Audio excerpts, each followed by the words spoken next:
Professional failure, a series of operational mistakes. These are the findings of the Israeli military's investigation into its attack on a medical convoy in Gaza that killed 15 Palestinian aid workers. Israeli troops buried their bodies and the crushed vehicles in the sand. The military, under pressure to explain its actions, has released a statement. It says, the deputy commander failed to identify the fire truck and ambulances, blaming it on poor night visibility. He opened fire. The rest of the battalion followed.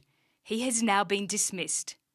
The statement also said removing the bodies was reasonable under the circumstances, but the decision to crush the vehicles was wrong, and there was no attempt to conceal the event. At the heart of the matter is the identities of those killed. Israel again claimed that 6 were members of Hamas, but it has provided no evidence of this.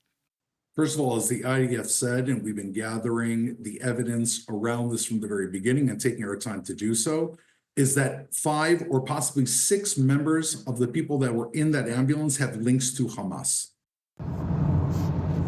Sky News' own investigation didn't find any proof the medics were associated with Hamas.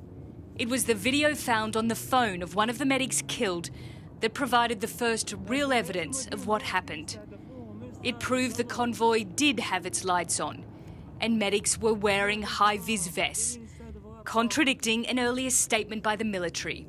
Israel's story has changed since the bodies were recovered, and calls for an independent investigation are growing.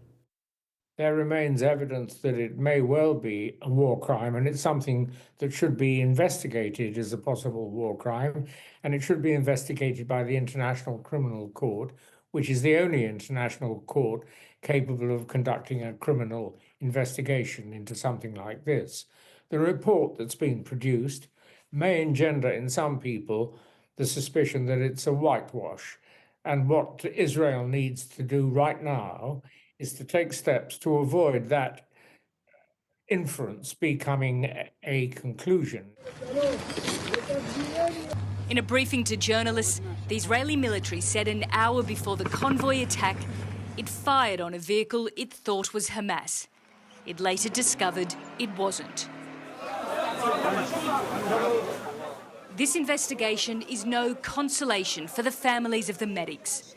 The convoy had gone out, looking for a missing ambulance and its crew. By the end of the night, they too had all disappeared and never made it home. Nicole Johnston, Sky News, Jerusalem.